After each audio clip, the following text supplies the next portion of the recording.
Welcome, everyone, to the Lost World Museum. I'm John Adolfi, and we are live here on, I was going to say Facebook, YouTube Live. Welcome, and we are going to be talking about fast-forming rock. That's right.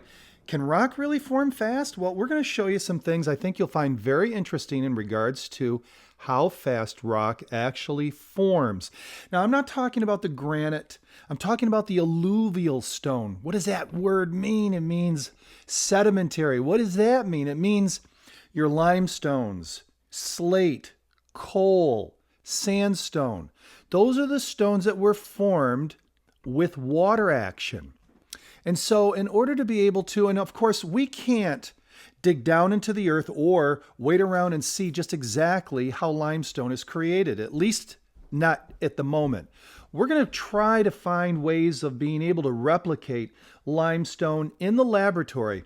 Now, don't get me wrong. When I say laboratory, I'm not meaning trying to prove a point through artificial means that have no bearing whatsoever to what originally created it in the first place. And what created limestone, sandstone, for instance, in the first place? And I have an example of sandstone here too. I'll tell you what it was. It was the worldwide flood of Noah. Now, before you dismiss that, consider this. There are two ways of explaining not only the creation of the universe and the earth, but all of the fossils and the strata that we see today in the geology on our earth. This is our earth. This is our home. It'd be nice to know just exactly what happened and where we're supposed to be at personally and what we're going to be either warned against in the near future or what the future beyond is actually in store for us. I mean, really. And it boils down to three different propositions: apes, aliens, or Adam. Now, getting back to sandstone, here we go. Look at that, how beautiful that is. Is this as old as this? Well, if this was larger, one could make the assumption is that this right here is younger than this. From a creationist standpoint, that is, from a worldwide geological context, absolutely this is younger than this by about maybe a few minutes to a few weeks. That's it. So everything was laid down quickly and then solidified. Now, what many may not understand is that the worldwide flood 4,400 years ago was really not 6 weeks of rain. It was 371 days of total geological chaos for much of it. We're talking hurricane winds and tsunamis, of course, flooding, and earthquakes, meteorites, volcanoes, all going off at the same time. And then as the things settled down and the water and the oceans were then created, I'm talking deep oceans were created to where the runoff of the water was able to then allow dry land to appear, everything started to begin to solidify. The fossils were beginning their process of turning bone into stone, flesh into an impression or stone. But the premise of creationism has to find, or you have to show evidence of fast-forming fossils, which we will do on another program, and fast-forming rock. Interesting. Is there any evidence at all that you can take rock, which is minerals, and form something quickly with the same conditions that we suspect were there during the worldwide flood, which is water, pressure, some time, not a lot, and heat? That's what we require in order to be able to produce that. Let me show you, we did an experiment that we found out about online and then conducted our own experiment with the help of France. In France, there is a cave where they've got calcite or mineralized water that goes down and over a bunch of trinkets and things that they create these beautiful calcite, limestone looking works of art, if you want to call it. We asked them to take this Coke bottle. Now, this is a Coke bottle from France. And I want to wish you good morning, Tina, and the rest of you, greetings, Squirrel Sniper. Squirrel Sniper, isn't that funny? And this is what we did was we asked them, could you put this in your calcite bath? And we just dropped a video just the other day on the experiment. It shows actual footage of the calcite bath. So you can see the amount of water that was hitting this, okay, to be fair. And of course, it was mineralized, to be fair. It wasn't necessarily like pressurized and heated. So we only had a couple of the elements that is required in order to take minerals and solidify them into some form of solid or rock. And by the way, before I go any further, let me just say this because there's a lot of criticism. They say, well, your calcite accumulation or accretion is not the same thing as limestone. No, is not rock even, they'll say. Well, all you got to do is get up on Google and look. Just look, take a peek. What is rock made of? And what they'll say is one or more minerals congealed together, basically, is what rock is formed. We took this and put it under a calcite bath. And this is what came out. This is the actual bottle that you'll see in the video of it going through its transformation process. Check this out. Look at the difference.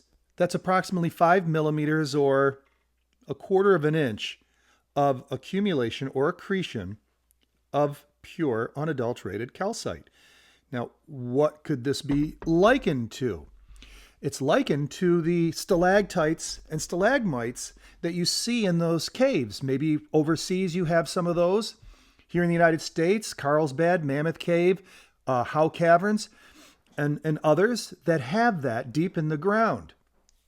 Now, they'll say that, oh yes, this was formed through drip, drip, drip action.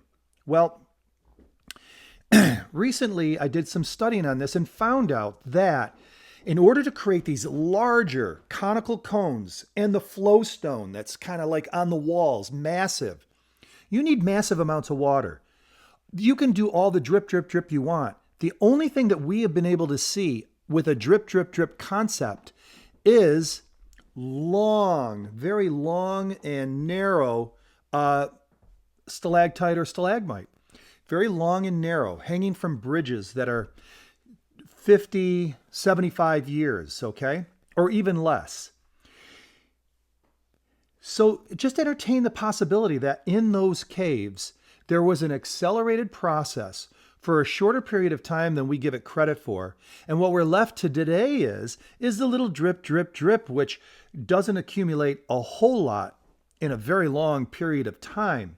We can't use that as a gauge of trying to explain the geology of the cave. Sure, we can. And from a long Earth or old Earth, long periods of time geology, that clock of drip, drip fits perfectly. But if it was inundated and there was a ton of water in there, nobody was there around to observe it, then it would have been created very quickly. What we can observe under certain circumstances or phenomenon or conditions, whether it be inside or outside the lab, whether it be natural or set up and created by an individual, is that this can accumulate very quickly. Now, take a look at this again. And it was 35 days to go from this to this. 35 days. Let me show you another example.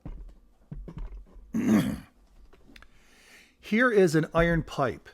Now, the individual that sold us this is writing a book, so we don't know the exact location or the exact circumstances behind this, but this is what we do know. It's from the West Coast here in the United States, and there was mineralized, heated water that went through this, and this is calcite that I'm going to show you. The same calcite that you saw on this bottle is similar to the calcite that is in this pipe.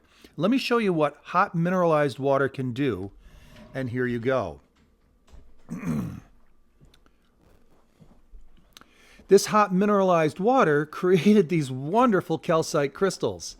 Now, if this was a geode, we'd say that it was hundreds of thousands of years old that it would took to create this. But friends, this only took 6 months.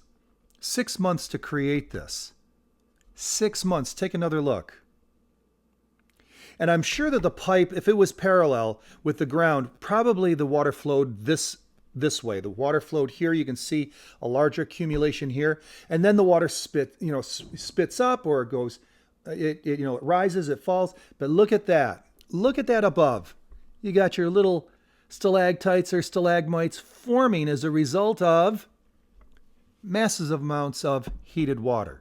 And during the worldwide flood and shortly after, you would have those kind of geological conditions. And this shows you that within months that this can form just this much. Wow. Any other evidence? Let me show you one more. Again, we have another iron pipe. This time it was from the gas fields in, let me just see, Alberta, Canada. It was a gas well. They're pumping gas up from the ground, and some mineralized water got into it, and look what happened. Now, we don't know the exact time, but this is a relatively recent phenomenon. That's calcite, friends. That is the same material that you see in the stalactites and stalagmites. Do you hear that? I call this stone. People will sit there and say, no, it's not. It's not the same thing. All right, that's fine. This is an ongoing dialogue and experiment into earth science from two different perspectives: the evolutionary, modern geology, long periods of time, and the creation proposition, which is 4,400 years ago, there was a worldwide flood. Is there any other evidence? Here, let me show you one more. This is from Karlovy Vary in the Czech Republic, and in there, they had mineralized water going through their streets and pipes, and here is a cross-section of a pipe, iron pipe, all right? And this is what you have. Now, this took 80 years to produce, so of course, flow rate, the amount of mineralization, all play a part. But the point is that, and look at those beautiful rings. This formed within 80 years, 6 months, 5 weeks. You see what we're getting at here? And what is this? This is a calcite material. It's called aragonite. And aragonite, if you were to take it out of this context, it would be considered at least the possibility of it being old, but it's not. So one of the fundamental principles of creationism is that the rocks, the alluvial or sedimentary rocks, were created quickly. Do we have any examples of quick forming limestone? Not at the moment, but I believe we should work on something like that. But in the meantime, we can see that water action and heat and minerals produces. All right, let me show you something here. This is travertine, okay? Travertine is a mineral rock. It's kind of cool looking. If you were to look at this and ask a scientist, how old is this travertine? How old is this rock? What kind of answer do you think you'd get, right? Okay. So, in 1910, they were having trouble in Wyoming with some pressure in the ground, so they decided to pipe it up and then put bricks on it like a teepee. Okay, so there was bricks underneath it, like a large, tall, 15 or whatever foot, 20 foot tall teepee. Iron pipe, hollow, water could come up and escape and go down the bricks. What they weren't counting on is this. That's just 13 years, and there must be around, I believe it does, 2 inches a year. So there's about 24 inches of minerals that's solidified on this teepee of bricks. And you know what this is? Travertine. So when you approach geology, understand that there are two ways of piecing the evidence or seeing the evidence in nature, of interpreting it. either old Earth, long periods of time with many catastrophes along the way, or one huge catastrophic event that is not accepted by mainstream geology. And understandably, because in order to have that kind of upset on the Earth, there is a divine or a supernatural causation within the framework of the natural environment that we are in. And that, to scientists, is not acceptable. All right? But that doesn't necessarily mean just because it's unacceptable to their parameters, it doesn't mean that it's not the truth. So remember, just because something is logical doesn't mean it's the truth. But just because something is logical could mean it's the truth. My point is that you have to start somewhere. And everyone, my friend, is biased. And there's nothing wrong with it. Science starts with a bias. They don't just flit about in the field saying, oh, look, I'm observing these things, and have absolutely no clue how to connect those in initially. There is a worldview, and there's nothing wrong with it. There's a worldview with evolution and modern geology, and there is a worldview, a starting point for creation science, if you want to call it that, creation and flood geology. There's a worldview, a starting point, a bias, a filter, a lens. We all have it. Nothing wrong with it. But to say that you do not have that is completely unbiased, peer review, all of that, no. No. All right. Thank you for joining us live here on YouTube, and we will see you. We've got hundreds of videos on our channel. Feel free. I do want to give you this text number in case any of you out there would love to get a little more cozier for us. And let me explain what this is. This is only good for United States and Canada. It's free. And when you text this number, just say, hey, John, and I will personally text you back. Then on occasion, I either give something away, or what I'll do is I'll drop a link to something that we've just done.